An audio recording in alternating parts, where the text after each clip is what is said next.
My first teaching position, which I began in 2012, was at Fresno Pacific University in California's Central Valley. In addition to a required first-year Bible course, each student at FPU is required to take at least one biblical literature elective. The first class that I was assigned to teach was called simply Prison Letters.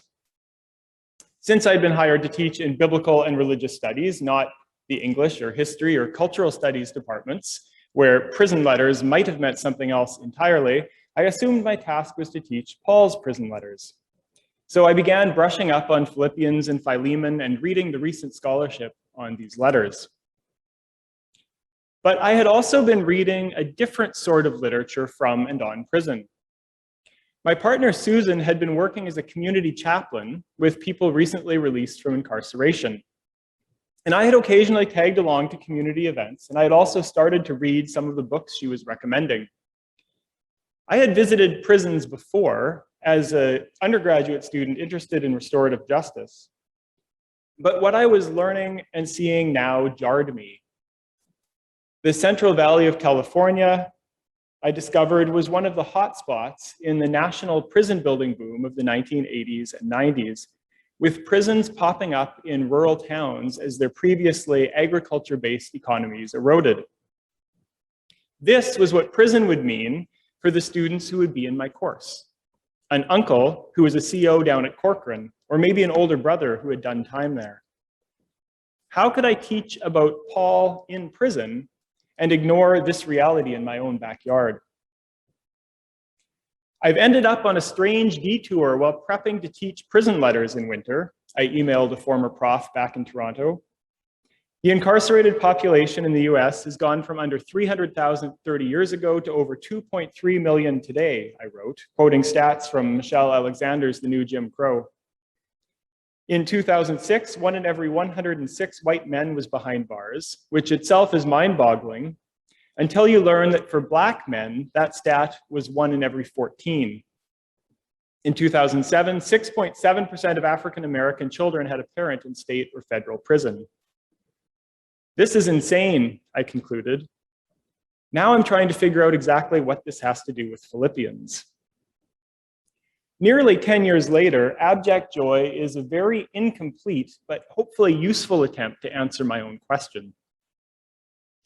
I say that it's incomplete for a number of reasons, but mostly because the book addresses this question primarily in one direction.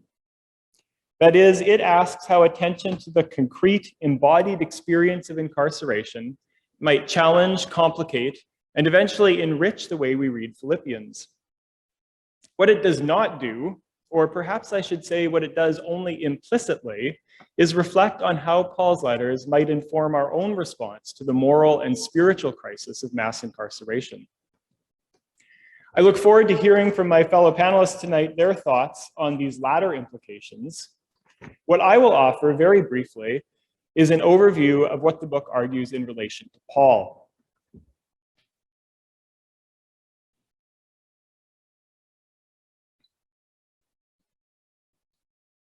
I begin by posing what is in one sense an obvious, but largely unasked question. Why was Paul in custody?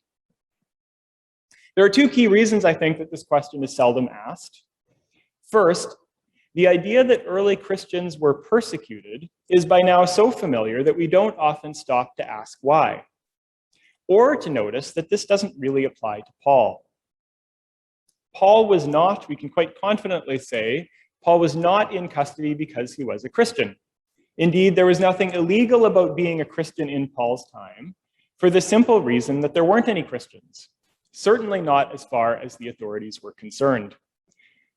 Even half a century later, Pliny, the governor of Bithynia, doesn't really know what Christians are or why they might be placed on trial. The movement is too small and too new. In Paul's time, worshiping Jesus simply was not outlawed. So why then was Paul locked up? And more than that, locked up repeatedly. I've suffered far more travails, far more imprisonments, Paul writes, comparing himself with his rival apostles. Chronology is important here because it draws our attention to a second reason we often neglect to ask why Paul was in prison. At the time that Paul wrote 2 Corinthians, he had, at least if we follow the narrative of Acts, only been in jail for 1/2 of a night in Philippi. That is, most of the episodes of incarceration that the book of Acts reports occur after Paul has written this letter. So clearly, Paul was incarcerated more often than Acts reports, and that leaves us with the question, again, why? If Acts doesn't explain to us why, where will we find this answer? I can only give a quick overview of my argument here. But the problem, I suggest, was less the content of Paul's preaching than who his message was attracting. There is evidence in his letters that he drew followers, especially among women and slaves, which is also to say, with people who were not their own masters. How would the heads of these households have felt, we might ask, about the devotion of their slaves and perhaps even their wives to a foreign god, and their devotion to this Paul, who called himself an apostle, an emissary of this foreign deity? These are not, we must remember, egalitarian households. Here, the male head of the household expects the loyalty and the allegiance of his household members, and this is expressed in part by shared worship of the traditional gods. In his manual written to newly married couples, the 1st century Greek moralist Plutarch writes that a married woman should worship and recognize the gods whom her husband holds dear, and these alone. The door must be closed to strange cults and foreign superstitions. No god takes pleasure in cult performed furtively and in secretly by a woman. I'm looking at you, Euodia and Syntyche, Phoebe, Tryphena, Tryphosa, these women in the Pauline letters who appear to be pursuing participation in the Christ movement independently of their husbands. And then, if that's not bad enough, Paul starts taking up a collection to bring back to Jerusalem, or at least that's what he says that it's for. It seems to me that it's not at all difficult to imagine someone complaining about this Paul, who is getting his slaves all worked up about a foreign god, or trying to convince his wife to give money. From this perspective, Paul would have looked much like any number of other traveling religious experts who preyed on the notorious credulity of women and slaves. At least these were the ancient stereotypes. This, then, I argue, is the most probable explanation for Paul's beatings and imprisonments. And the fact that it happened repeatedly tells us 2 things more. First, Paul was evidently being treated like a nuisance, not a serious criminal, since it appears that he was imprisoned and then released, imprisoned and then released, and suffered, at least in the main stage of his career, no very serious punishment. He was certainly not a political prisoner, to use our modern language, again, since he was apparently released after short-term detention rather than punished as an enemy of the state. His imprisonment, it appears, was more a matter of public hygiene than of law enforcement, a matter of a minor nuisance to households in the cities that Paul was visiting.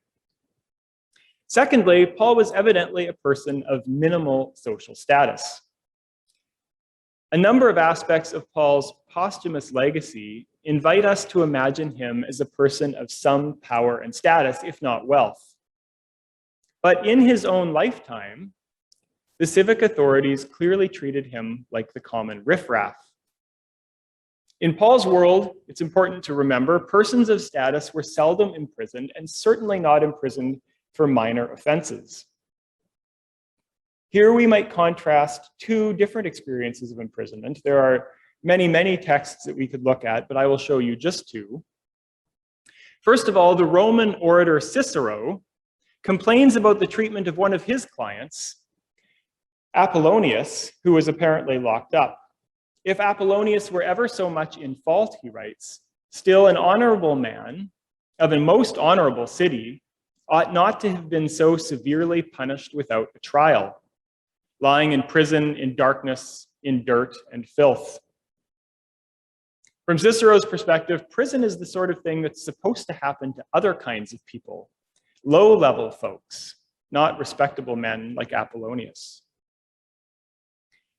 We could contrast this with what one unfortunate slave says to himself in a Roman play, knowing that because of his behavior, he's likely to be flogged and imprisoned when he gets back home. It'll be bam, pow on my back, but I don't care. He'll have me flogged. He'll have me put in leg irons. Nothing new now that he can do to me that I'm not already an expert in.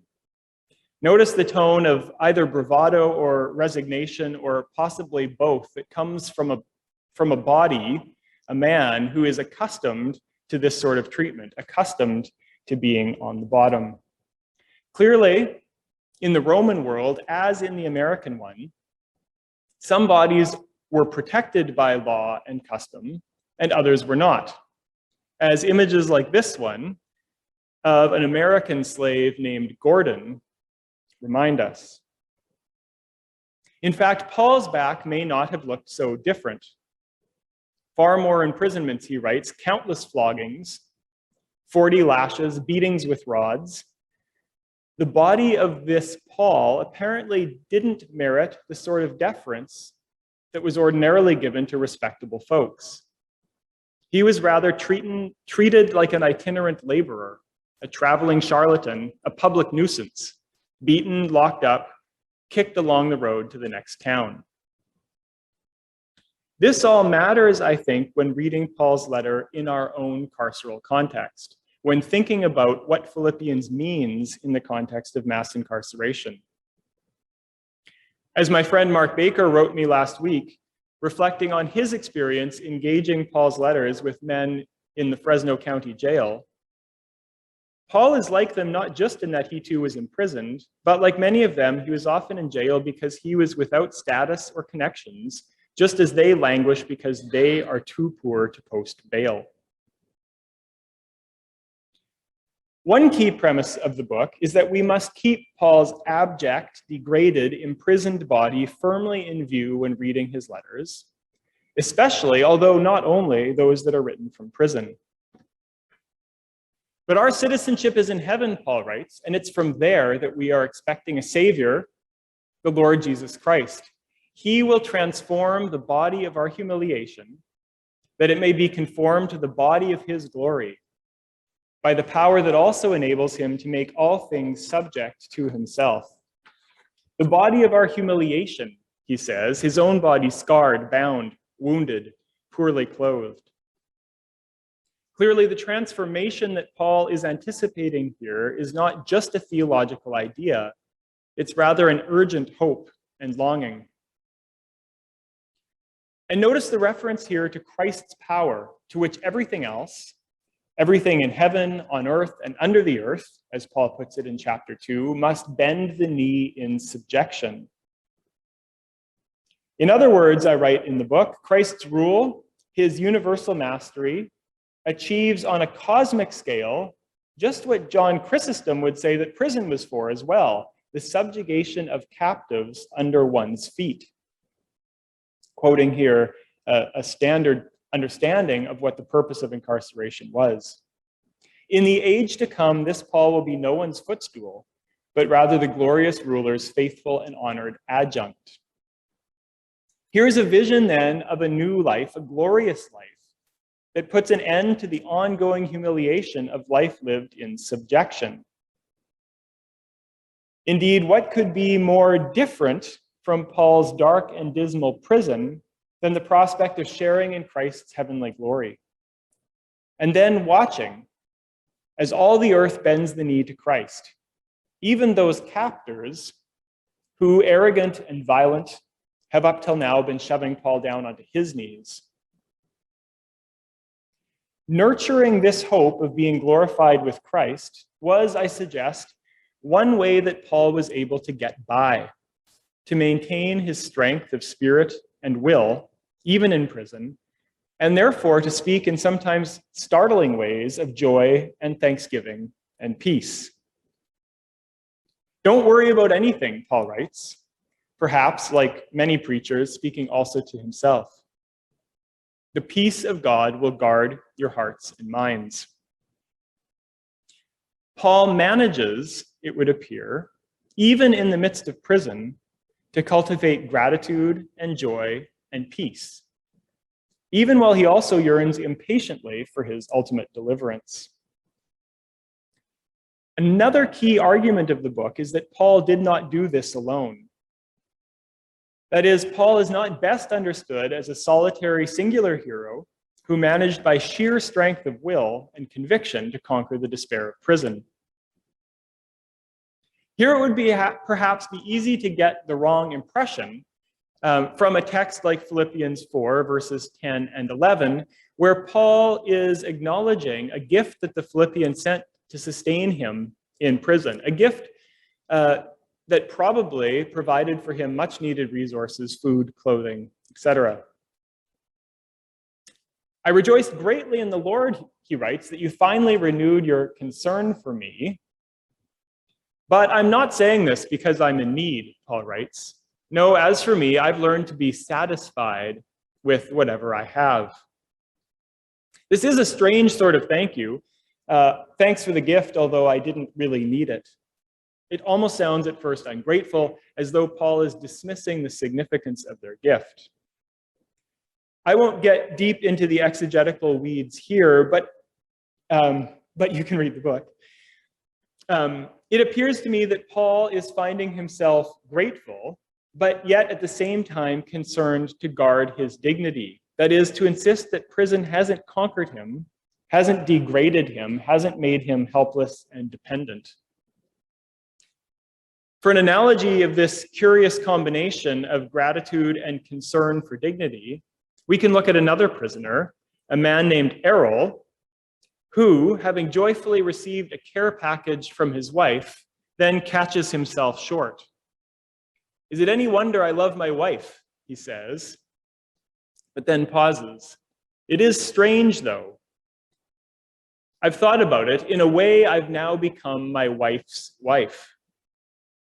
Here we have a man who's delighted by his wife's commitment to him, her ongoing care for him, even while he's in prison. But he also finds himself humiliatingly, even emasculatingly dependent on someone who he thinks he should be providing for. These are feelings, I think, that are comparable to those of Paul. If Paul has complicated feelings about his material dependency, and therefore complicated feelings about the gifts that the Philippians send him, still it is clear throughout the letter that he's deeply grateful for their friendship and support, and that it sustains him in his difficult situation. I thank my God, Paul begins the letter, at each mention of you in prayer, always in each of my prayers for all of you, making my prayer with joy because of your partnership in the gospel from the first day until now. God is my witness how I yearn for all of you with the love of Christ Jesus.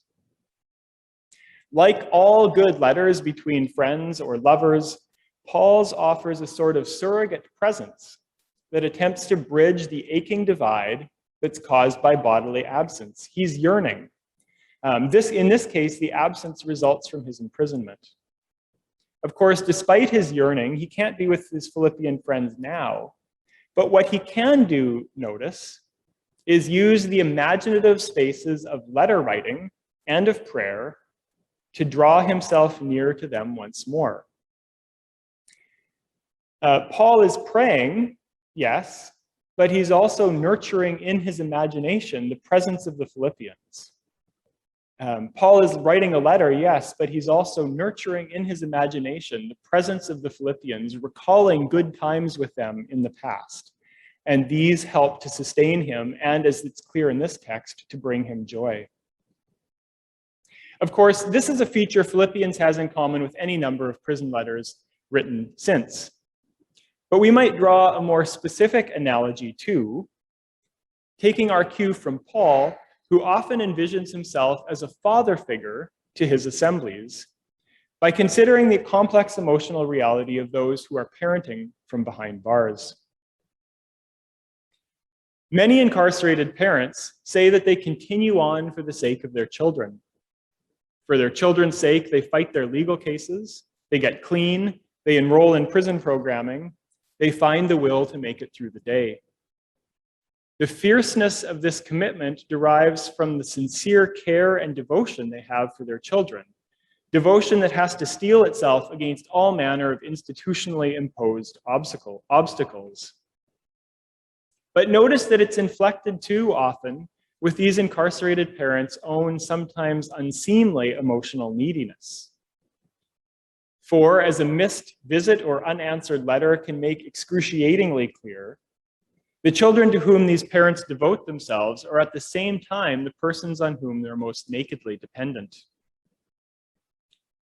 And Paul with his Philippians is not, I suggest, all that different. I'll keep on going for your sake, he writes, deliberating the prospects of life and death. After all, so long as you hold fast, he says, I'll know that this is all worthwhile. Let me conclude with a brief word on the title of the book, Abject Joy, which is intended to capture the striking juxtaposition of joy and degradation that Paul experienced in prison. While working on this project, I was repeatedly drawn back to Friedrich Nietzsche's description of early Christianity in The Genealogy of Morals. If we seek for the beginnings of Christianity in the Roman world, he writes, we find societies for mutual help grown up from the lowest bottom of the society of that time, consciously practicing that principal means against depression, small joy. For Nietzsche, this means also pitiful joy. He's writing here with derision. The joy of mutual benefit. The weak, those Nietzsche scorns, will gather together just taking delight in the gathering. Pitiful, Nietzsche says. Now, whatever we might make of Nietzsche's larger point, and whatever we might make of his evaluative judgment, this observation about Paul's social position, his place among the socially weak and discarded, I think is key to understanding his abject joy in prison. Paul's joy is the joy of mutual benefit shared with the Philippians. It's the joy of one who, shoved down by the strong, finds Christ just where he happens to land, among those who, even well under another's thumb, together taste the glory of God. Thanks again for being here. I look forward to our conversation.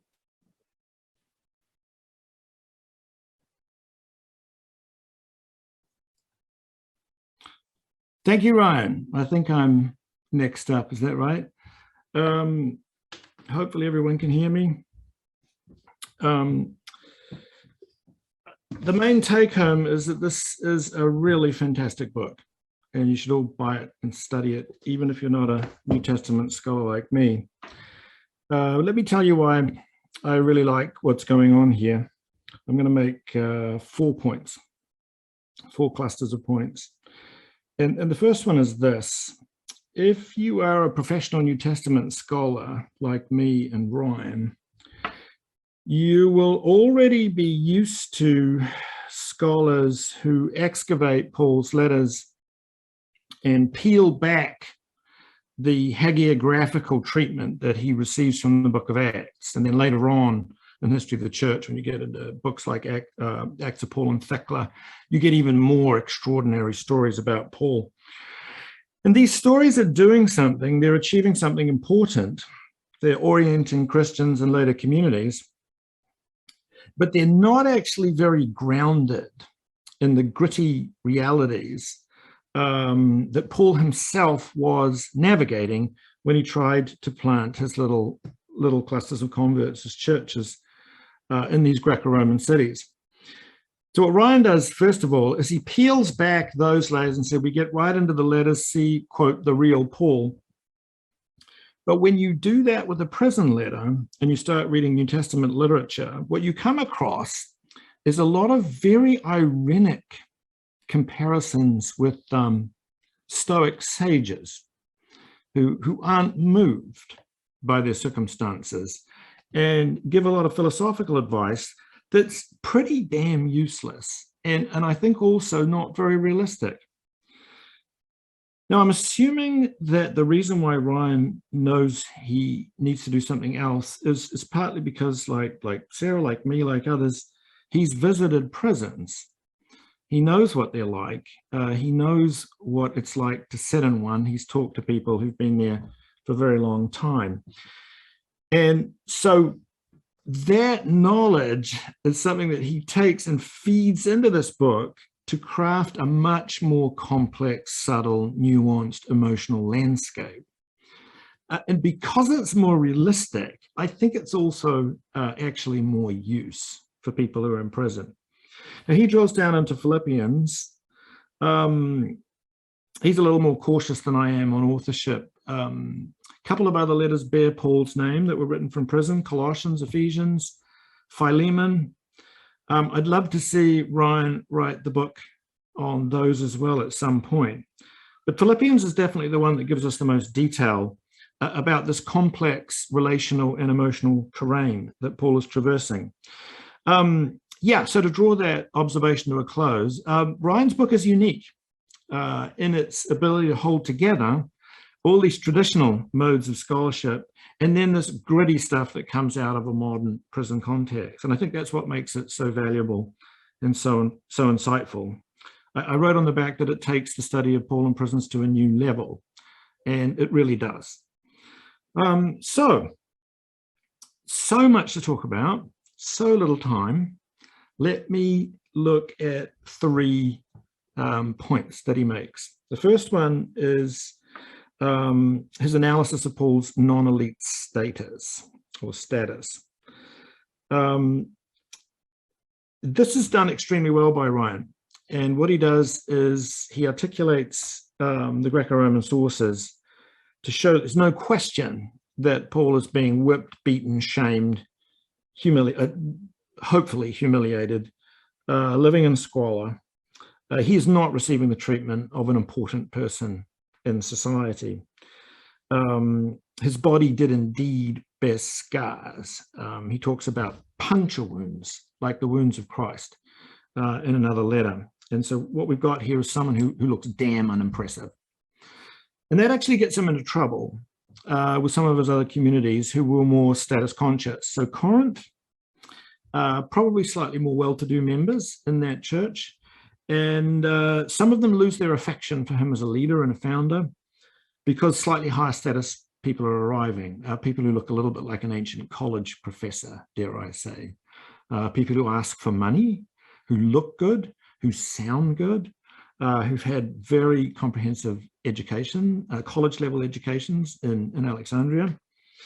And I introduced this point because I want to just ask one, is it the case that we meet a non-elite Paul in Philippians because he really was non-elite?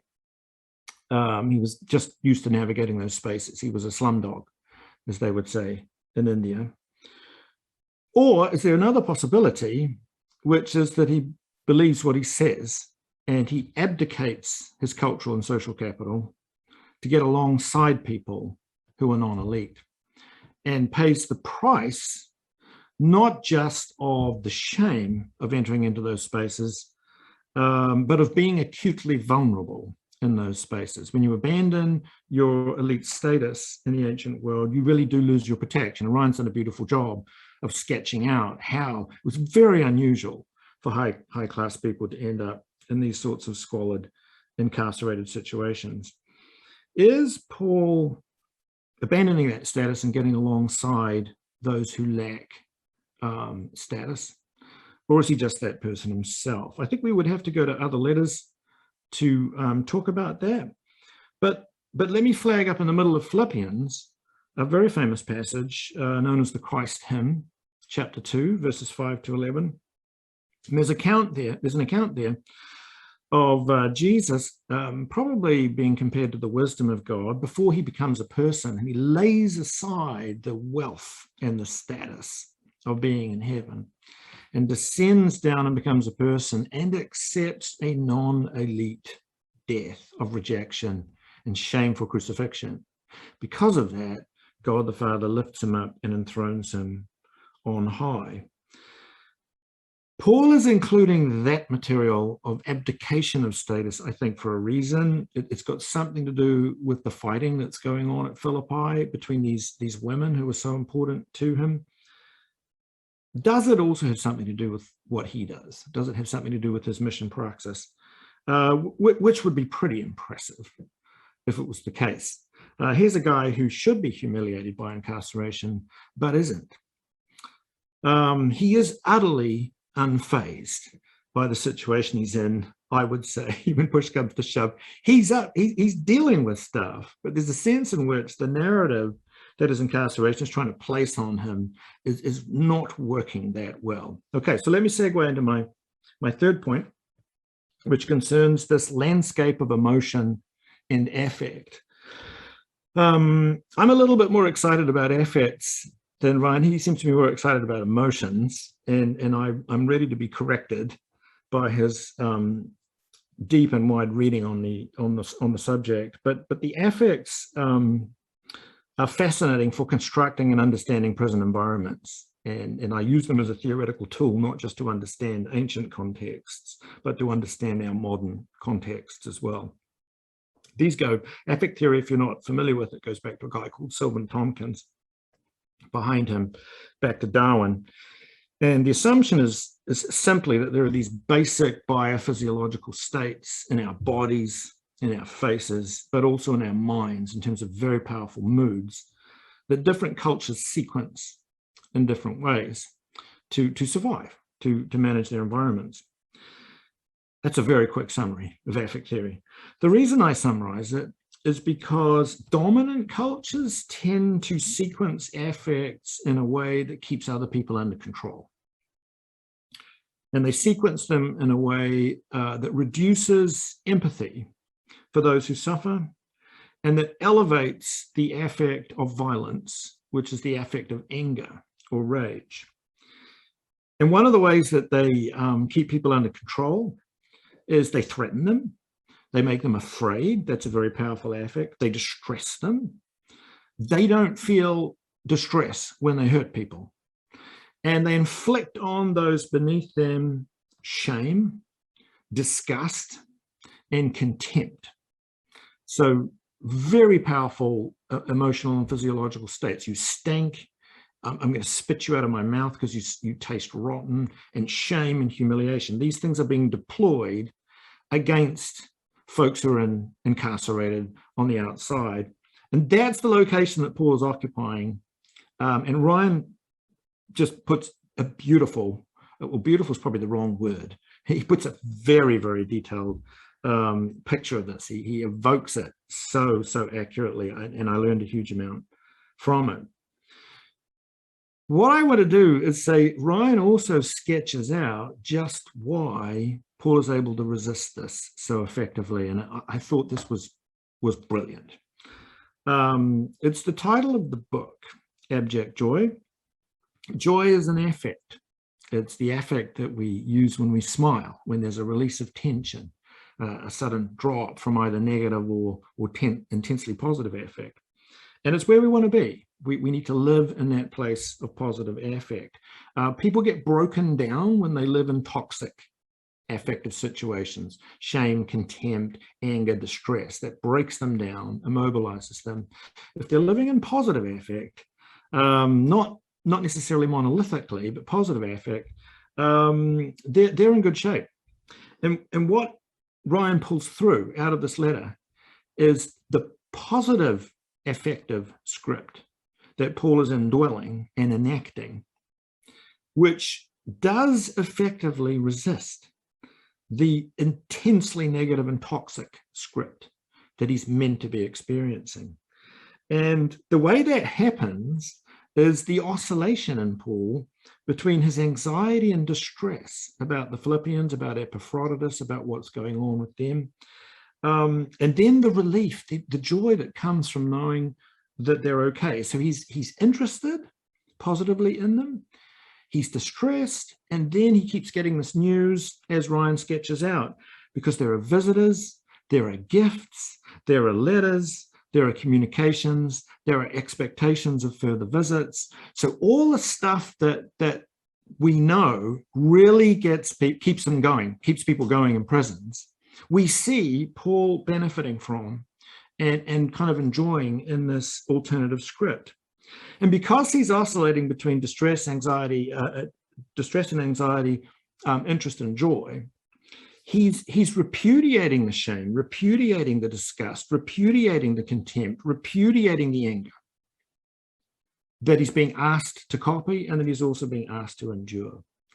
And so even though this is not some later fiction where somebody is writing a book saying Christians need to know how to handle the Roman Empire in jail, and look, let's paint a hero doing just that. This is really Paul navigating a prison situation. And it's the intensely affectionate and loving relationships that he has with his converts and what issues from them that's keeping him going, even as he's trying to keep them going. These relationships are deep and intense and positive. And I found myself wondering, these are relationships that are functioning like really important family relationships. Except, of course, they're not Paul's family. They're people whom he has converted and called. And I think this is the script of how we survive when we're incarcerated, when I talk to the people that I talk to who are doing serious time. So I thought Ryan's book sketched out that landscape of competing scripts quite masterfully. Final point, I'd love Ryan to pull through some of the theological moves that Paul makes. He's admirably cautious about this.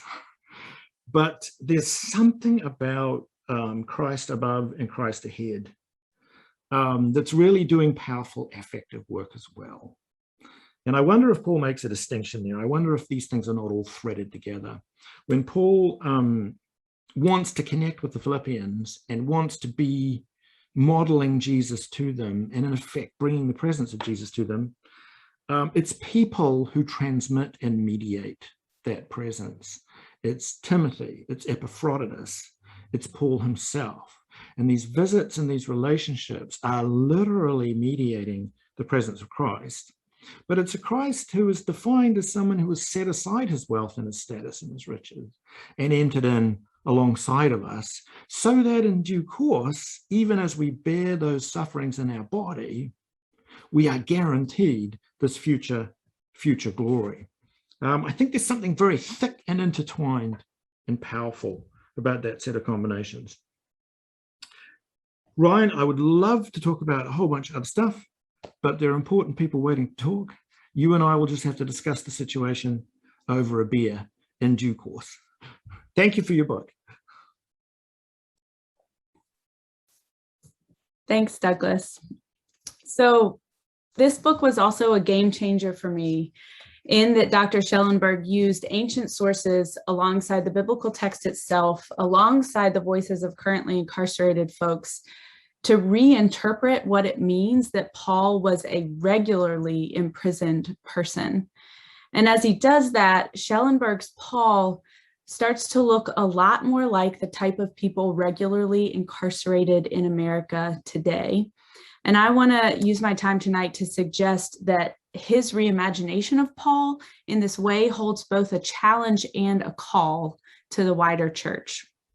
So what do I mean? As we've said here a few times now, Schellenberg takes Paul at his word in 2 Corinthians that Paul has been imprisoned multiple times and received countless floggings. He then asks a pretty straightforward but rarely asked question. What sort of person must Paul have been? What sort of social standing must he have inhabited? In what sorts of courts for this to be true? And while Christian rhetoric and preaching have painted Paul as a religious and political prisoner waging ideological war against the Roman Empire, Schellenberg documents well how these multiple imprisonments and beatings that Paul describes are much more like the enforcement of law and order that happened at the local level, at the level of the magistrate against the poor, against an itinerant Jewish laborer and would-be prophet, as he says, whose gatherings of women and slaves were disrupting the local peace. Paul is, by his own account, a whippable body, It's a term that Schellenberg borrows from Jennifer Glancy throughout the text. One whose social standing allows a local magistrate to enforce shaming corporal bodily punishment on him or to use detaining him without trial as a scare tactic to get him out of town. He inhabits a body in which those things can be done to him. It is a straightforward and well-made argument, and it's not the Paul of Christian preaching. Why is this?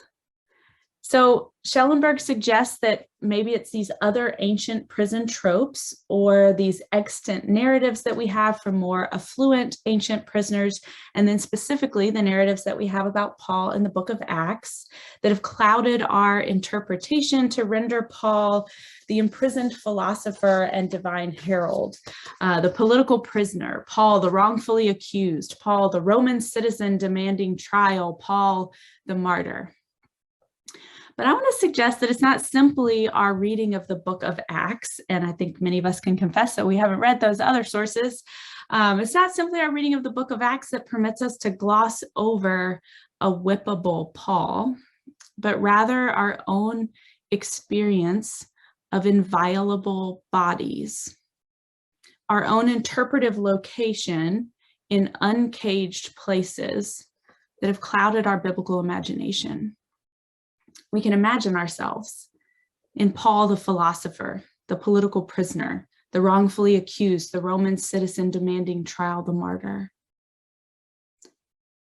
It's much more difficult to imagine ourselves as Paul the repeat offender, Paul with a long rap sheet of pickups for disorderly conduct, Paul essentially homeless, a little bit crazy, ranting religion from the street corner until somebody calls the cops. And with the exception of a little bit of modernization of language, this is the picture of Paul that Schellenberg picks up out of the letters. For those of us who have inviolable bodies, by which I mean bodies that we expect will not be beaten by the police, it's hard to see ourselves in this Paul. But that's the challenge embedded in the book. And perhaps the faithful thing to do is not to rewrite Paul in our own image. Perhaps the call for those of us with inviolable bodies is not to see ourselves in Paul. Perhaps instead the call is to be the church to and with incarcerated people in precisely the ways that this wonderful book sees the Philippians being church for Paul in his imprisonment. Schellenberg names two important ways that the Philippians come alongside Paul in his incarceration: by providing physical sustenance, and then by participating in Paul's re-narration of his own self-identity. So providing physical sustenance. Schellenberg paints this beautiful picture of the way that the Philippians are a social safety network, both during Paul's incarceration and after. Prepare a guest room for me, he says. He assumes they're going to let him into their homes, right? And I have to pause and note that this is actually different than saying, start a reentry home on my behalf. Paul expects to be let into the church's home. They send people, Epaphroditus, who I'll talk about soon. They receive letters from him. They meet his needs. There's this open and active back and forth in communication from the church into the prison, from within the prison into the church. And it's because of this active relationship and social network and need meeting that a community is created in which Paul's identity can be re-narrated. In chapter 3, Schellenberg asks the question, what sort of prisoner is Paul? Is he an itinerant day laborer disturbing the peace? Is he a fraud and a con? Is he a sage and a divine herald? Or is he some mix of all of them? Paul's status in prison makes clear what the magistrate thinks he is.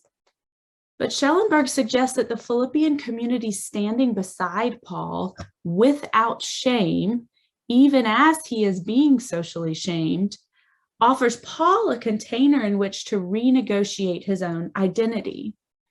And in this letter, we see Paul trying to write himself anew as an expert, as a leader in the faith, even at the time when his social status and his confinement in a jail suggests that he can't be that. The Philippians are the ones to give him this container, to give him a safe space to work out a different identity than what the world says incarceration is. And I have to wonder, what would it take for us as a church to engage in this kind of re-narration about who is behind bars?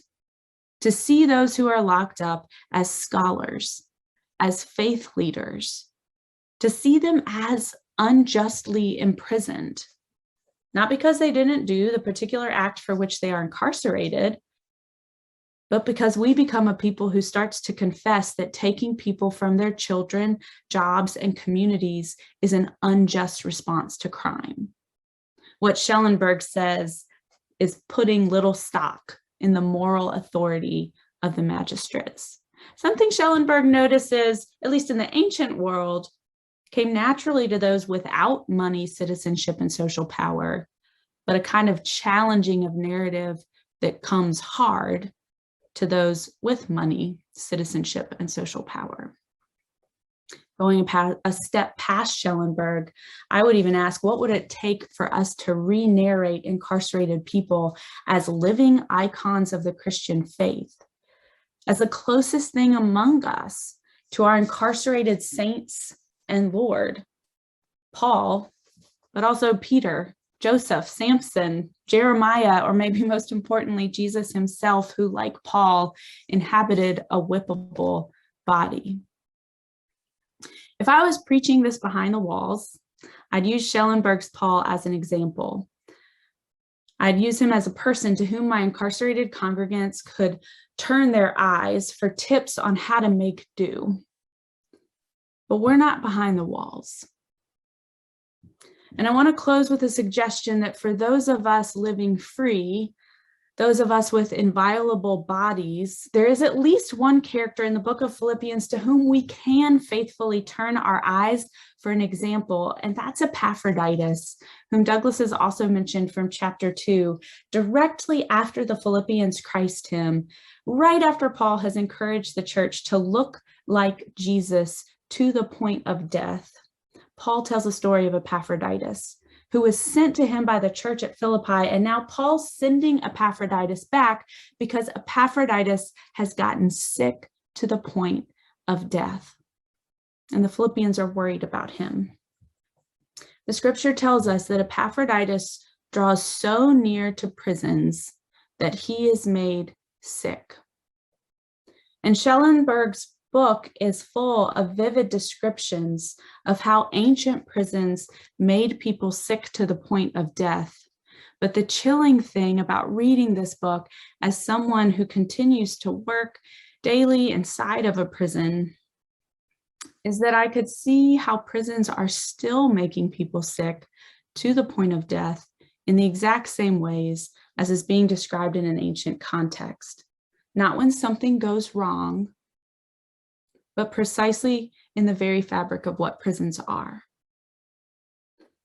Prisons make people sick in what Schellenberg calls casual administrative violence. It's such a good term, such an apt term.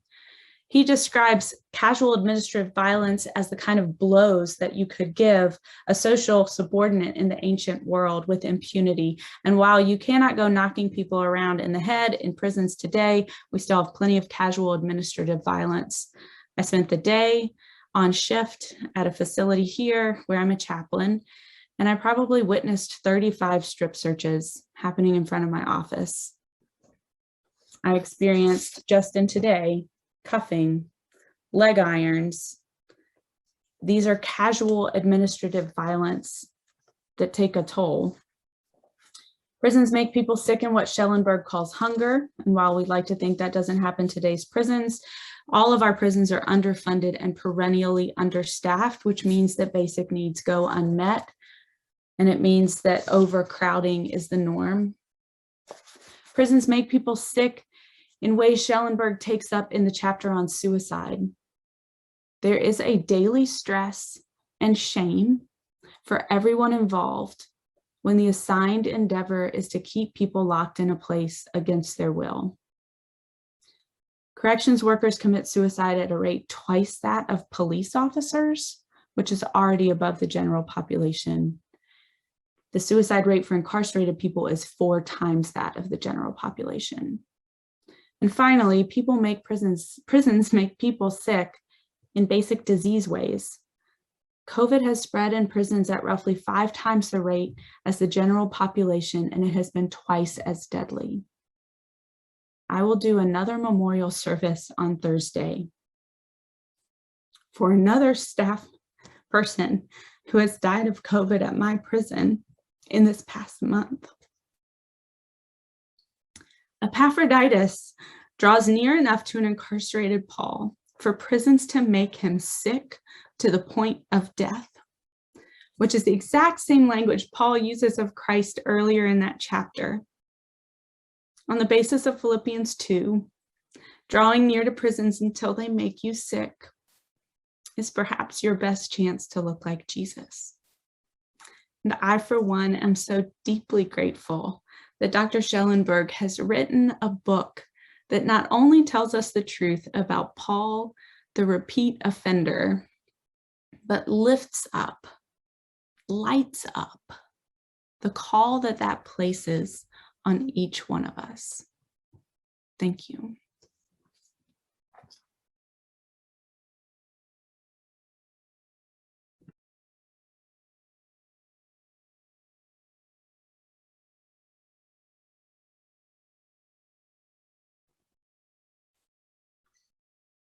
So grateful for the reflections that we've heard today, and also for this awesome work that Ryan has released into the world.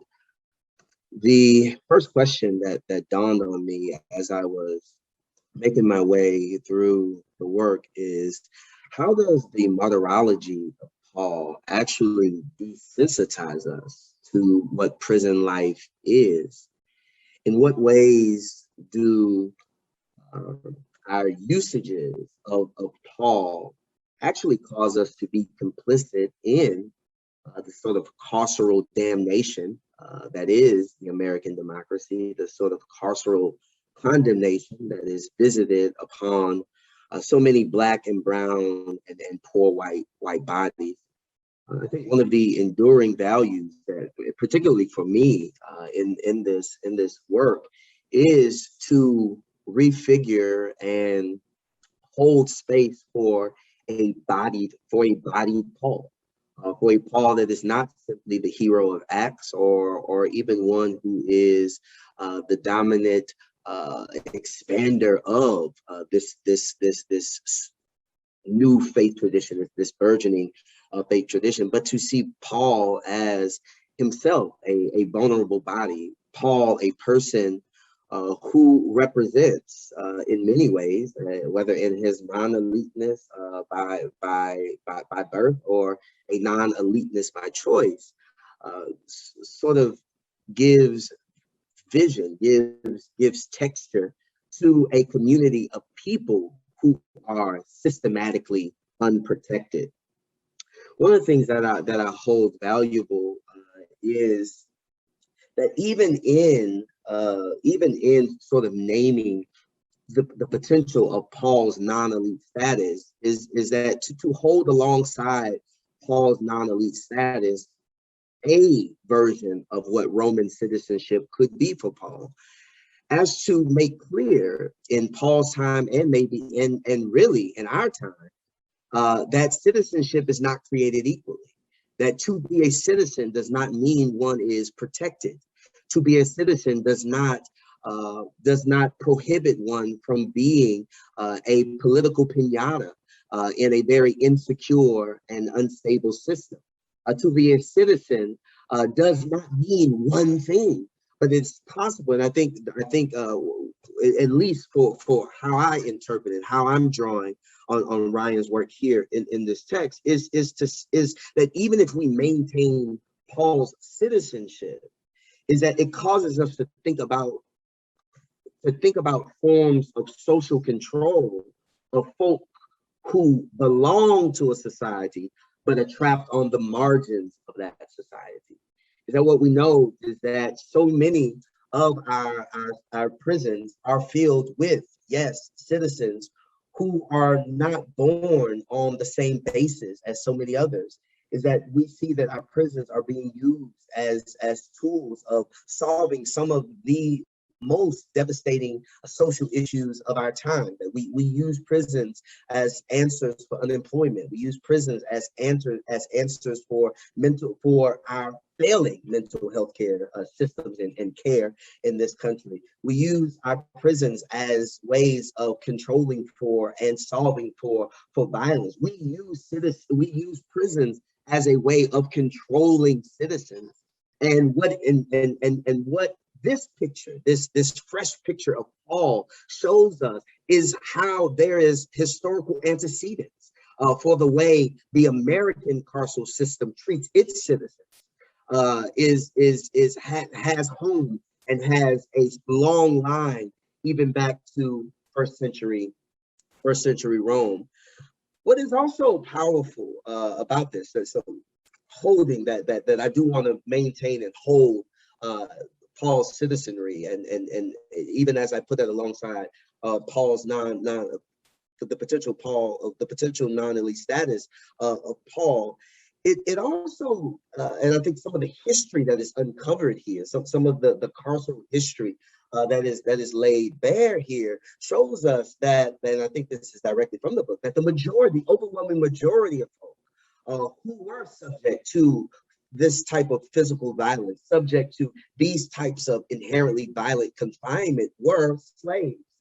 Were folk who were considered slaves in the Greek world, in the Roman world, which also has another correlate to how our carceral system works here. Is that I think in many ways to read that and to see that, it disabuses us of thinking about prisons as simply these institutions that are for crime prevention and crime control, but really forces us to encounter and engage the fact that our prisons are actually expansions or the rearticulations, the morphing of shadow plantations, of slave plantations. That to see that Paul is being treated as a slave, because prisons, if I'm remembering correctly from, and obviously Ryan can correct me, how prisons were largely used, not just for the non-elite, but used for those who were enslaved, is the kind of correlate that I think is important to understand what is actually happening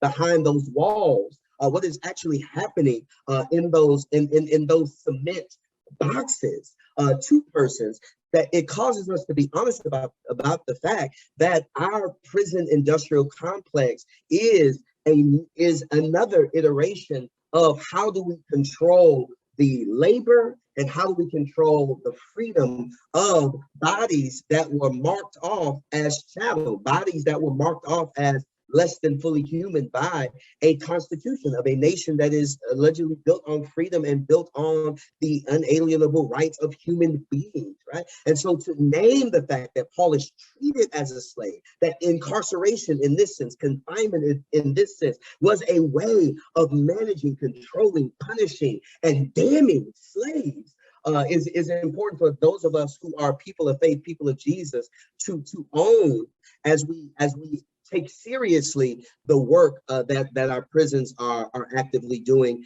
in the world today, and to be able to name the fact that confinement is an inherent form of political violence, right?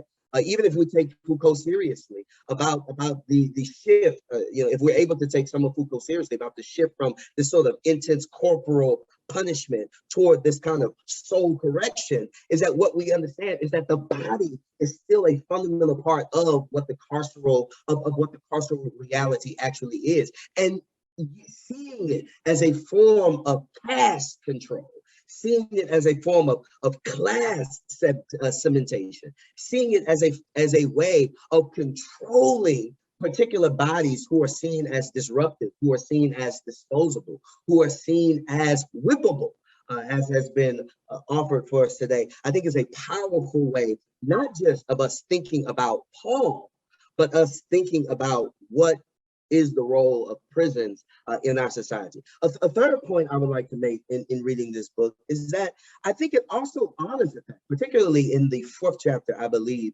that is much more ethnographic, where the actual voices of incarcerated persons are treated as sacred texts. And I do thank you for treating these voices as sacred texts as you read them alongside what has become sacred text from Paul, even though Paul never intended his work, or potentially never intended his work to be considered sacred text. I'm pretty sure that ethnographic exploration of those men, of those women, of these incarcerated persons, to be able to name them as sacred text by placing their story alongside Paul, does a particular work that I think is important.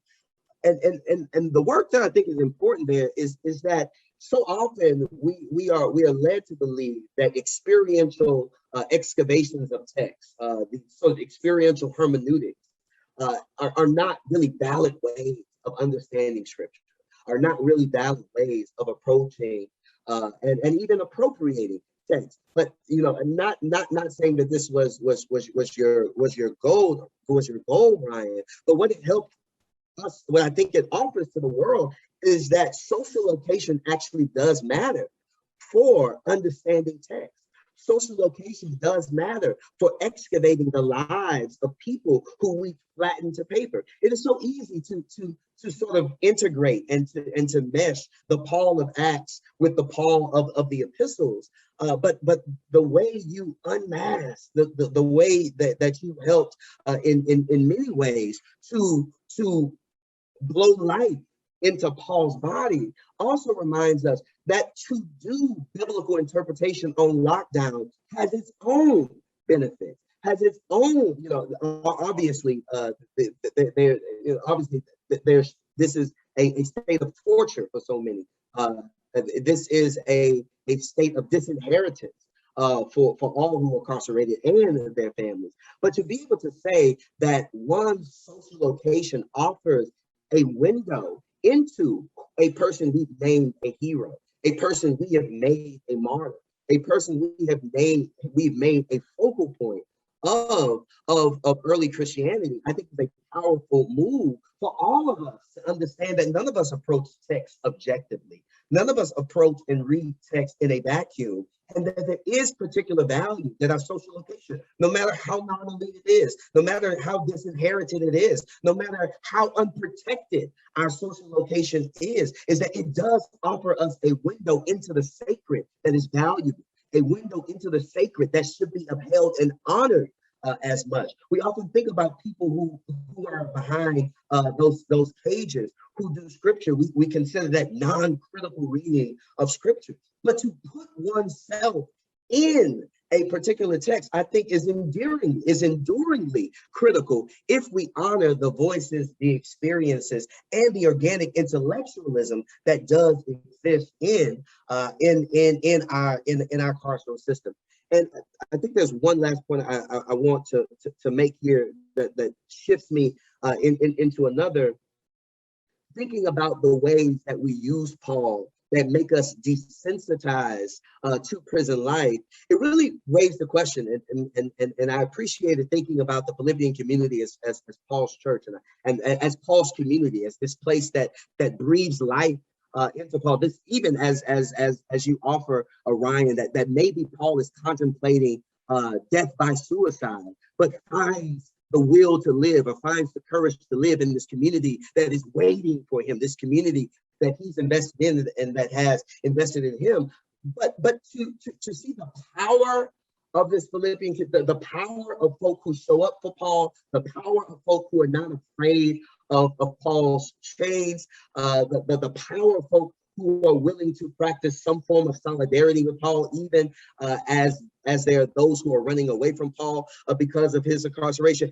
What you helped me with today was another challenge to theologies of charity, that showing up and resourcing people who are farthest down as Booker T. Washington would say, people who live with their backs perennially up against the wall, as Thurman would say, and I think that is an apt way of thinking about Paul, is reminding us the limits of charity. Is that no matter how much money they would send to Paul, Paul would still be beaten and more than likely beaten again. No matter how much they showed up for Paul and could possibly sing with Paul and could possibly give Paul an encouraging word, he would still be imprisoned again. No matter how much they were able to pray for Paul and to invest in Paul in any particular way, Paul would ultimately die at the hands of the state, right?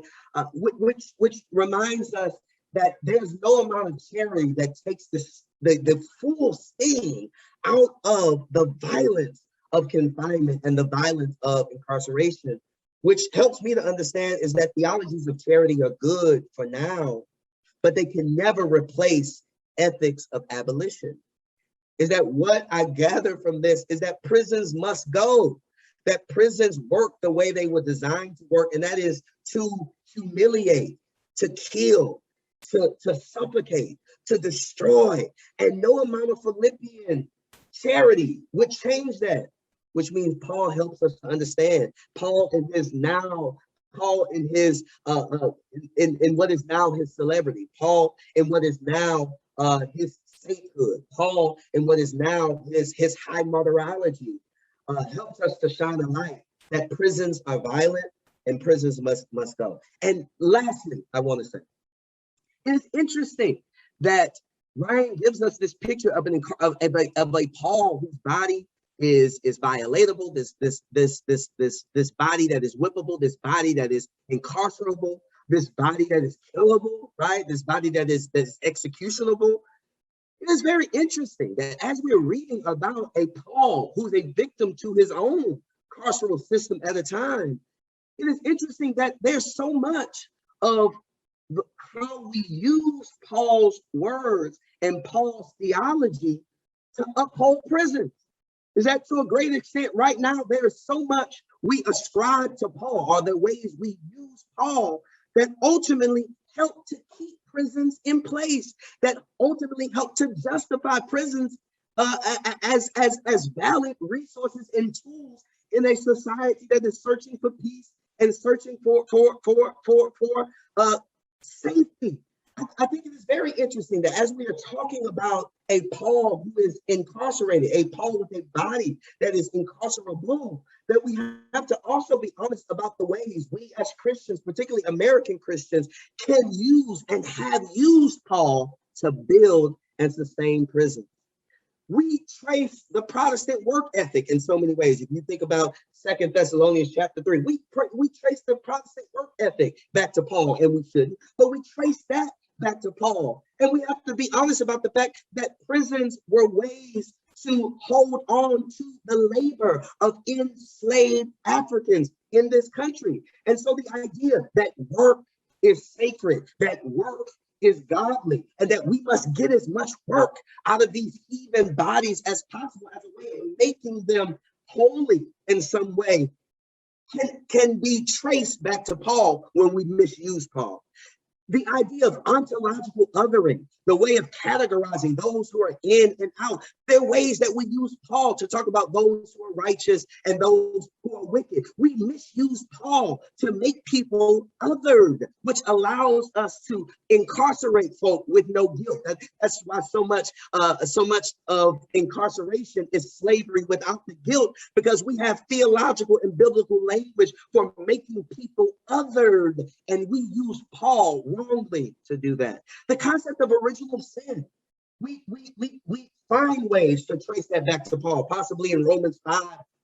We use Paul to justify original sin. Isn't it interesting that we're able to say that one person's sin or two-person sin now casts sin on the entire creation? That's no different from us saying that from the ways that we map on crime of maybe one Black person or two Black persons onto the entirety of Black persons. The mass condemnation of humanity through original sin is no different than the mass criminalization of Black bodies because of individual isolated criminal activities. We use original sin.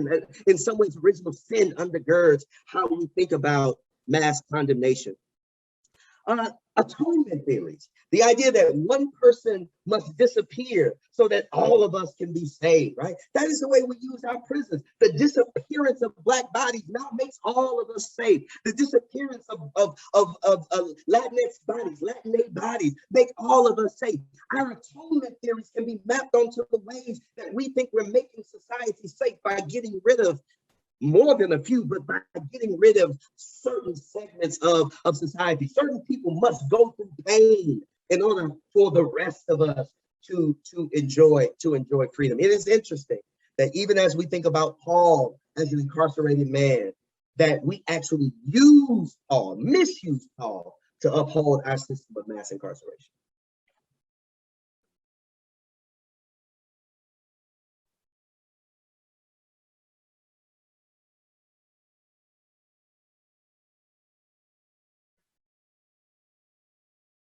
Thank you to all three of you for those very rich responses. It is, as I said, it's an honor to have. It's an honor to have you engage with my work. I spend a lot of time in solitude working on a book like this, and this kind of rich conversation is a joy, and I use that word intentionally at this point, a joy at this stage. I want to respond really quickly to just a couple of things, one thing that each of you said, and then I look forward to time of conversation with others as well. Thank you, Douglas. I'll take up just your question about whether Paul's non-elite status is in fact an instance of voluntary status reduction. That is, does Paul abandon elite status in imitation of Christ?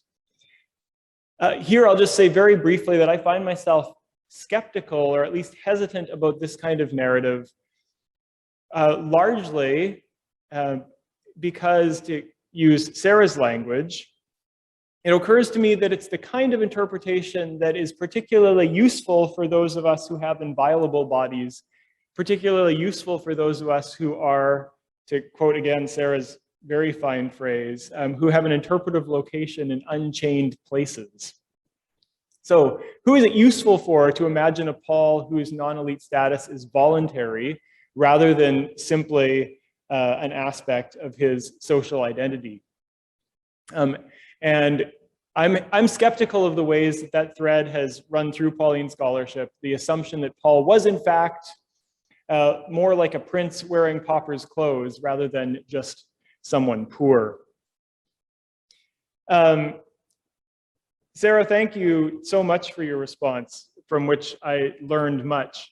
I'm particularly struck by your recognition of Epaphroditus getting so close to prison that he becomes near unto death. And I learned something about Philippians from your comment there, that this is the same language that's used of of Jesus, obeying unto the very point of death.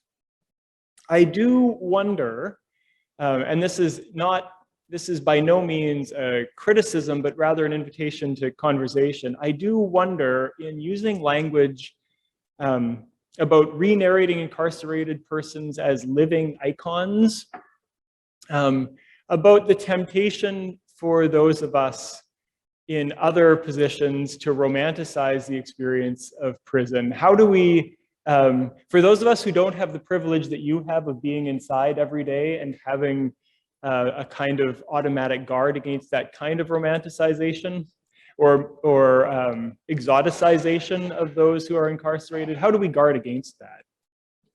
And then Willie, the point that I'd like to just respond to in your response here is the last one that you brought up about the ways that we use Paul to justify prisons. That is, we use Pauline theology to justify the punitive understanding of justice that prisons build upon. I'm not going to talk about justification with Douglas Campbell in the room, but I will notice that in execution sermons, preached both in England and the United States, a favorite text was often, "The wages of sin is death." And it remains astounding to me the way that we've been able to separate, to move forward with the idea that in the human domain, the wages of sin is death, period. And in the divine domain, the wages of sin is death, but the gift of God is eternal life. That is how we can extract from Paul's understanding of justification the idea that sin demands punishment, period, in the human realm, and yet somehow in the divine realm there is forgiveness. How the forgiveness part gets left out of that story as it's applied to human affairs. Again, thank you so much. It's a delight to hear your responses, and I will myself be watching the recording of this to mull over them in more detail. So thank you, Ryan, and to Dr. Campbell, Dr. Job, and Dr. Francois for your work. If you are chatting, would you chat to everyone and not just to the host and the panelists so that we can see what everyone is saying? And now we have a little time for some questions. There is a question from Justin McCall. Justin, would you like to ask your question on camera? And if so, raise your hand and you will come on camera.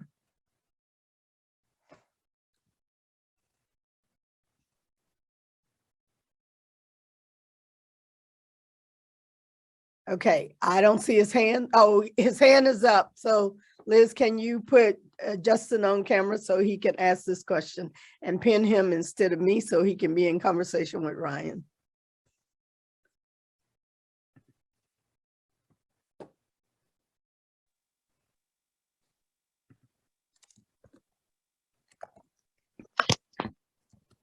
Great. Can you guys hear me? Yes, we can hear you. Great. Thank you. So I was just wondering for Dr. Schellenberg, how this conversation around Paul's social position as it relates to him being imprisoned speaks into conversation with your previous work in Paul's rhetorical education, not necessarily showing that he was highly educated and that reflective of his social situation. Yeah, thanks, Justin. I mean, in some ways, I am mining further into the same vein. In previous work where I looked at how scholars have talked about Paul's education and tried to push back against the idea that the way that he writes his letters suggests a kind of elite education. And here, I think I'm putting my finger on, in some ways, a more specific and more concrete reality that's attested in Paul's life that speaks even more directly to the question of Paul's social education. So you certainly have noticed what might be called a preoccupation of mine that rears its head in both of those studies. Great, thank you. Are there any other questions from those who are attending? Ryan, I think my kind of follow-up to Justin is that kind of speaks to something Willie Francois said, which is a social status does not always indicate incarceration, right?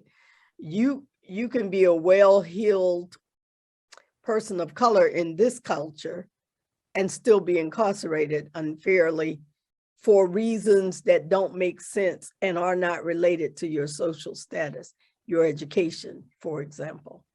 I also want to just say back to you, Ryan, thank you to all of you for your reflections. I was making mad notes and I had just kind of perused the book, but I do want to say to those who are attending, the book is, so I'm going to say this way and hope it doesn't sound offensive to anyway. It's not a heavy read. It's a thick read. It's a good read. It has a lot, but it reads well. So if you're not a New Testament scholar, I was sort of New Testament, but my degree is in Hebrew Bible. You can get through this because it reads so well. I would use this in a church in a heartbeat. I just want to say that out loud. Now, are there any other questions from anybody else?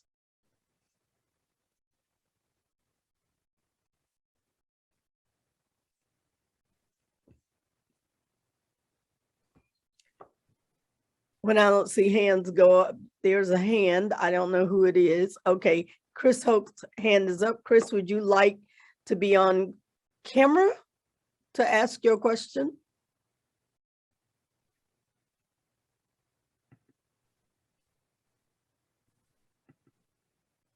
All right, can you hear me? I can. All right, wonderful.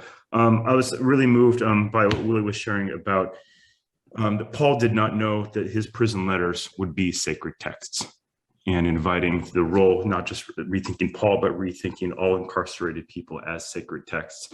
This is something we do in our work, trying to mobilize more congregations into relationship with the incarcerated, to see prison letters as kind of our jam as people of the New Testament, so to say. And so I'm wondering how you would see this scholarship trickling into not just preaching, but praxis in the church today. Yeah, thank you, Chris, for that really good question. And well, let me see. I mean, one answer to that, and this may be a little bit of a cop-out, is to say that it's already clear from the responses of my fellow panelists, who are themselves engaged at the intersection of church and prison, that others will be instrumental in bringing some of the approach of the scholarship into the life of the church. But yeah, the language of thinking of all prison texts as, in a sense, sacred texts, that invites the church into new kinds of practices. And maybe, Chris, you have thoughts and reflections on that exceed where I'm at with that right now, or others on the panel may want to respond as well.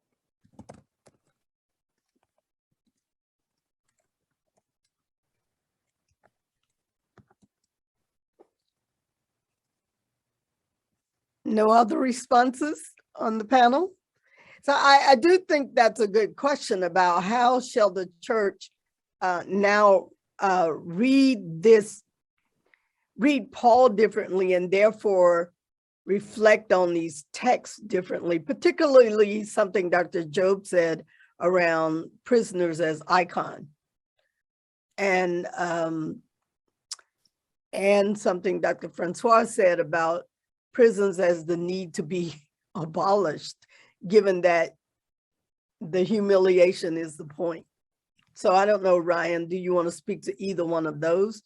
What it means to say prisoners, modern and ancient, can be icons in the classical sense of the word, and what to make of what the real point of prisons always were anyway, and therefore the need for a different system. Right. I quoted it in my initial comments. John Chrysostom describes prisons as the function of prisons as being to put captors under the feet of those who hold them. And to me, that it summarizes so well both what prisons were for then and what prisons are for now. And I suppose insofar as the story of Christ is one of being put under the feet of those who crucified him, that location is one that is rich with possibility for envisioning how God is present and at work in the world. I suppose, and here, this would be my attempt to grapple with the language that Dr. Job introduced, which I find rich and worthy of thought. Could I just say that what you folks are dialing in on here, Willie Francois, raising the issue of the authoritarian read of Paul, that is such a dominant reading of Paul And it's so minimal in terms of its textual grip. It's really coming out of Romans.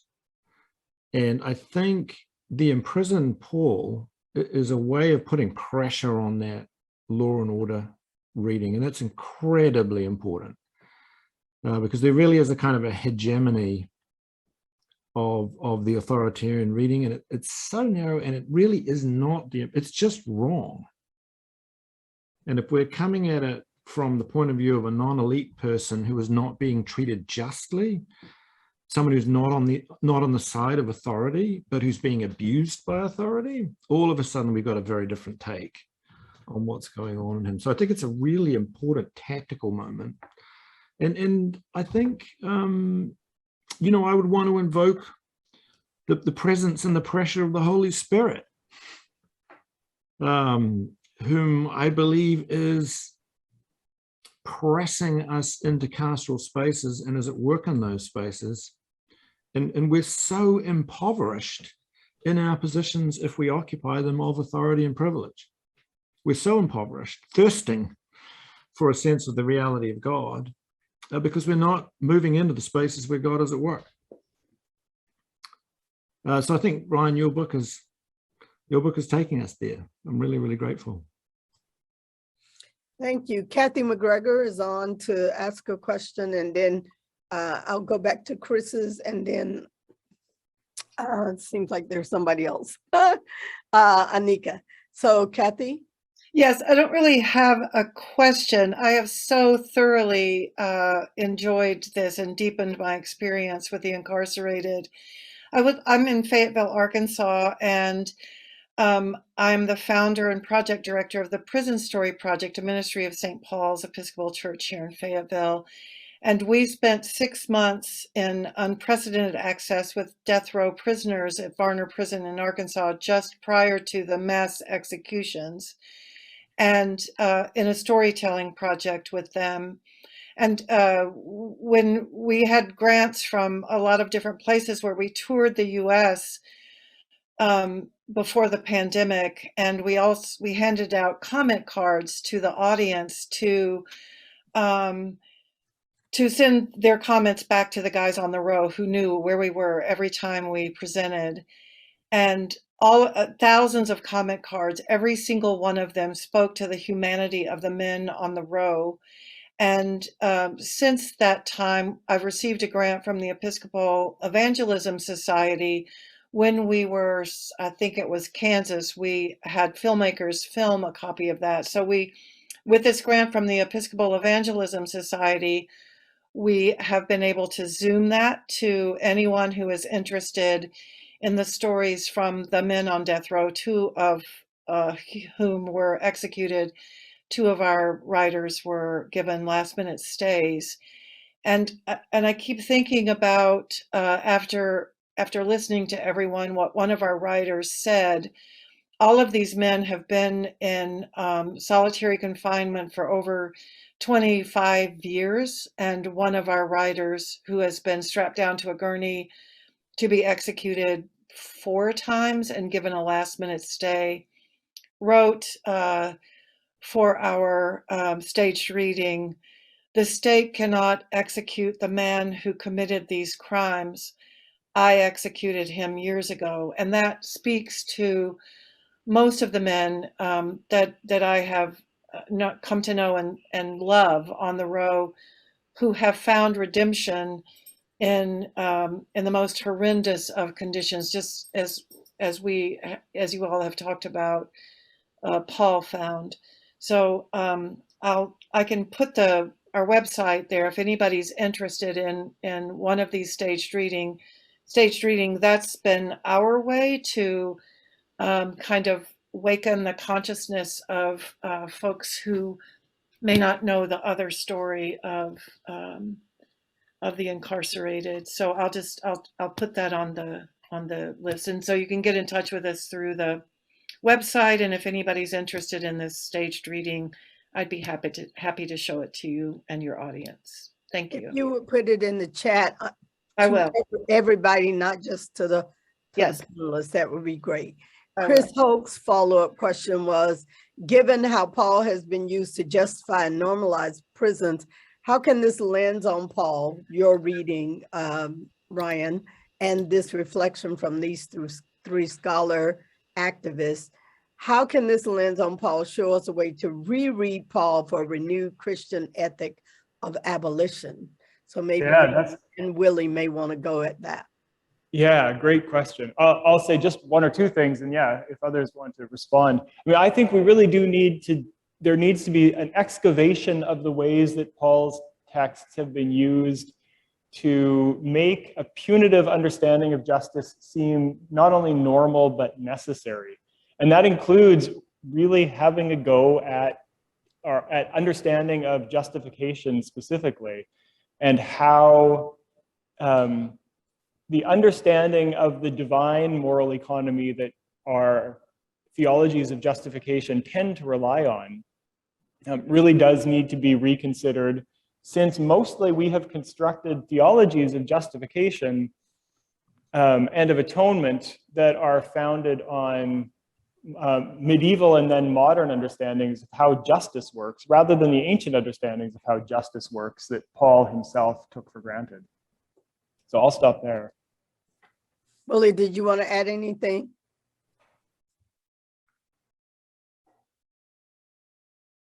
I guess not, because you're just nodding. Struggling to come to unmute myself. You know, I think that this resource we have here, in addition to it giving us some of Paul's human texture, I think it does that very well. But it also it excavates this long history of retributive, punitive prisons, confinement. And there is a sense that, and Foucault helps with this, that the prisons function the way they function because they are out of sight and out of mind. There's so much that we don't know, and we willfully choose not to know about carceral context, particularly prisons. You know, no matter what we call them, these are prisons. These are places that we're warehousing bodies. And I think that to use Paul as a way to get to an honest Paul, a truthful Paul, at least Paul's somatic context.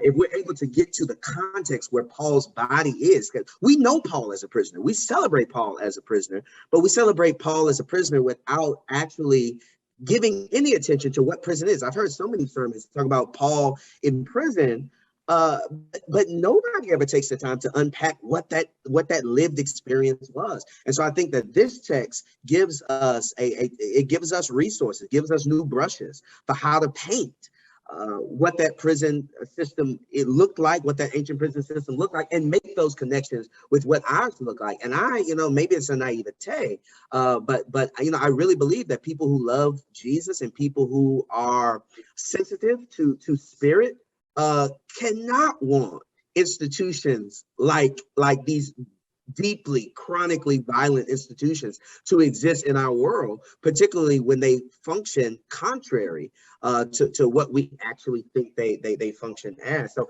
I think that having this honest picture, of what Paul's incarceration looked like, could look like, to name the inherent violence of incarceration, I think is important. And then that long work of reclaiming Paul and reclaiming the theologies of Paul, right? Because there's so many of them and we all create them, right? But to reclaim these theologies of Paul from the way that they are being used to sponsor state violence, to uphold state violence, and to be honest, that Paul was a victim of state violence, and Jesus was a victim of state violence, and are we willing to allow a system that took two great human beings from us, two great human beings that we celebrate? Are we willing to allow those kind of systems to continue on? I think it's a great question for us to ask. Thank you. Anika Coffey, and then Shannon Trenton. I think you will get the last question because we're running out of time. Thank you. Coffey. I wanted to say thank you to Dr. Schellenberg because I don't think that this has been a topic that we have broached in class.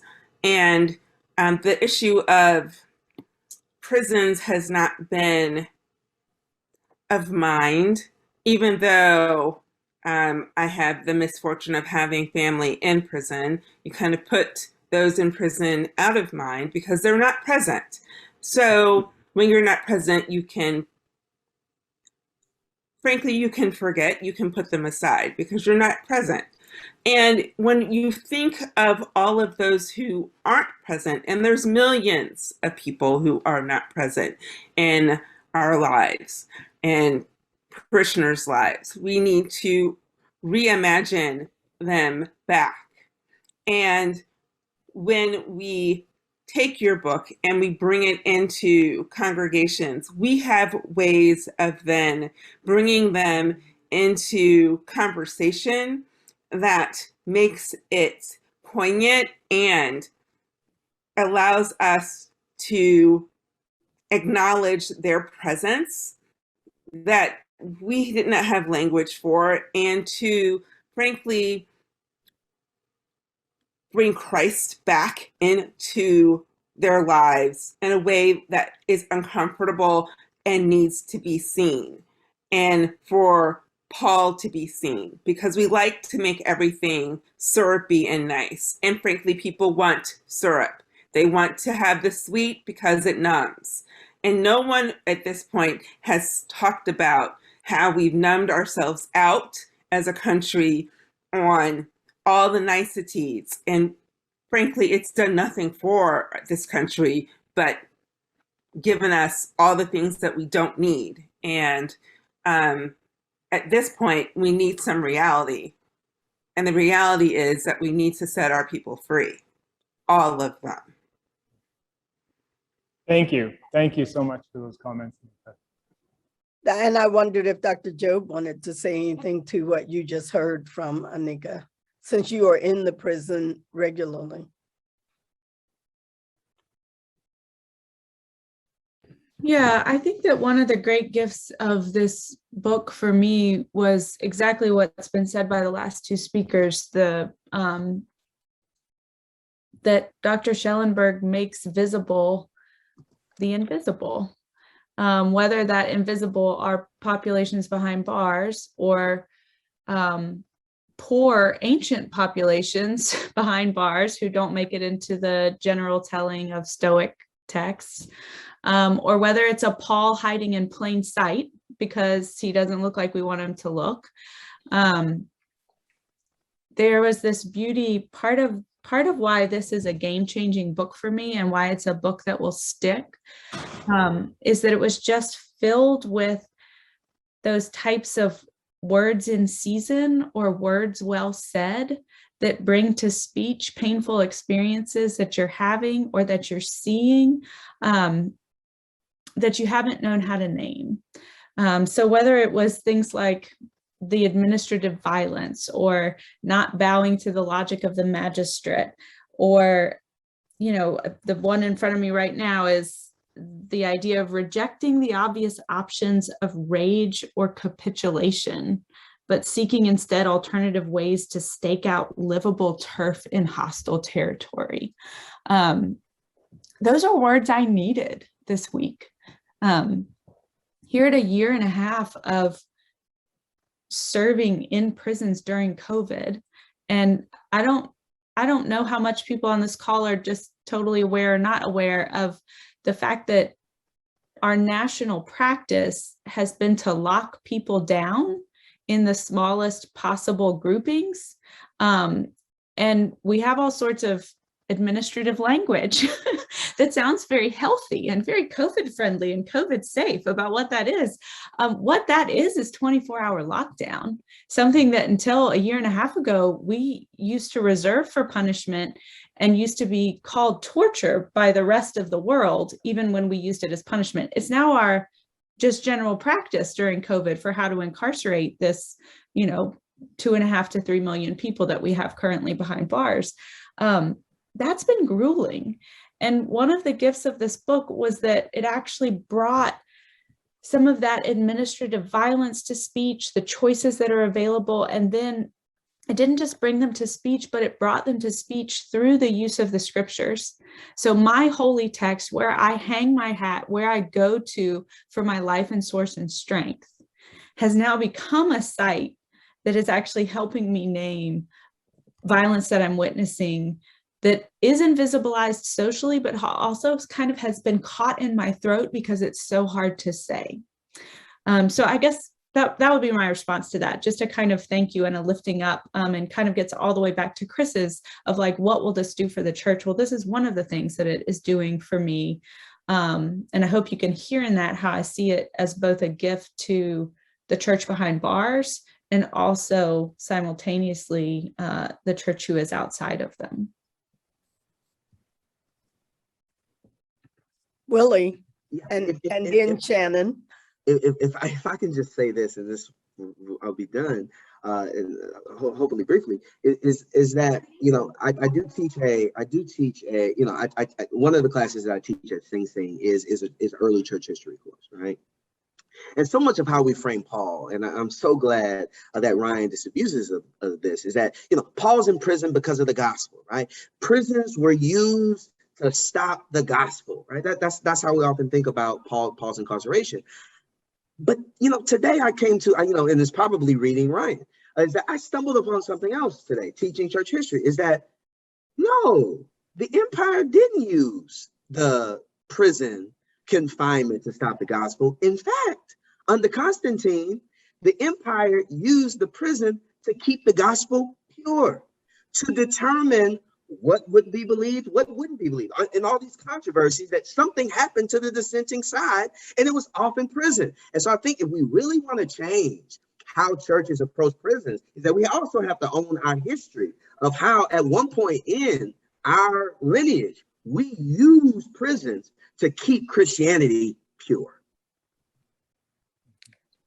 Very good. Shannon, so in some ways, Jackie, I think Dr. Willie has kind of got at what you're saying, which is how do we get people to quit thinking of Paul just as a, quote, good prisoner over against people who deserve to be incarcerated. Shannon, Trenton, last question. Thanks, Dr. Bridgman. Hi, Dr. Schellenberg. Hi. I'm going to end with a softball.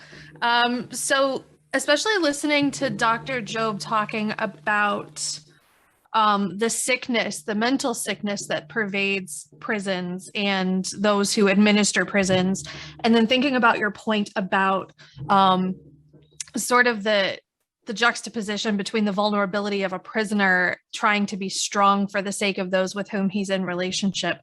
I wonder then if we look at the exegesis of chapter 1, verses 21 through 26, where Paul is working through this desire to then die and go be with Christ, but then he says that he's going to stick around for the sake of the Philippians. Can we kind of read that as a both and?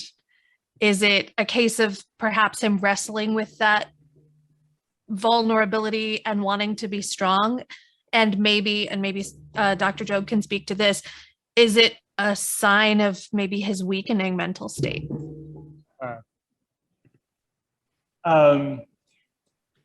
Yeah, I don't know how you would see or identify a weakening mental state exactly in a text, and I'm not a psychologist. So I don't know if I would be comfortable trying to use that specific language, but I think it's really clear that Paul wants to die. That he says, this would be better by far. I long to die and be with Christ. And so the language I use in the book is that it's like he's staring longingly over the precipice toward death, which he then views as the ultimate union with Christ. And because he has these tastes, these experiences of Christ, even in prison, these experiences of Holy Spirit, even in prison, he has the sense that death will bring more of that glory that right now he's just getting tastes of. And then he says, right, but to remain living is more necessary for you. So it really is his commitment to the Philippians, the conviction that they need him, that brings him back from that edge of his desire simply to die and be with Christ. Yeah, again, I'm not a psychologist, and I'm not quite sure how to assess what's weak and what's strong in the kind of territory that we are in when we're talking about incarceration and what that does to people's minds. One thing I want to make sure is said is that I do not want the impression of the book to be that if only more prisoners were like Paul, they could make do in their circumstances. And of course, that's not, if more prisoners were strong, in other words, like Paul, they could make do with their circumstances. And this is one reason I aim to highlight the role of the Philippians and other friends and companions of Paul in helping him survive in the circumstance that he's in. So thank you, Shannon. It's good to see people I've read Philippians in Greek with in the classroom on this call as well. Yeah. So let me again say thank you to all of you who have engaged this conversation. Just to say, Ryan and I and Dr. Van Meter all trained to do Inside Out, which is doing some teaching with inside students, people who are incarcerated, and outside students who are members of our learning community. And I think you have a class that's scheduled to go in the spring, hoping we get enough of our outside students to join that group. Is that right, Ryan? Yes, although in the present time, all things are everything in hope. I know everything is in hopes because of the COVID-19 pandemic that we can't seem to get out of. I feel like we're living in Groundhog Day over and over and over again. So thank you, Dr. Schellenberg, for the book. First of all, let me just say, I do think this is a book for the church and for the larger community to take seriously, to reread Paul in a different way, and certainly for scholars who want to go over jots and tittles. But I think it's a book for the larger community, and I hope you get to use it in many ways to help us think about how we are addressing prisons and prisoners and authorities at the same time. Thank you to Dr. Job, Dr. Campbell, Dr. Francois for your work among those who are incarcerated and in the academy, each of you, and for responding to this book. And thank you to all of those who stayed with us to the very end, and to those who were with us from the beginning for this time of thinking together. We appreciate you, and come back when we have another situation. Bye, everybody.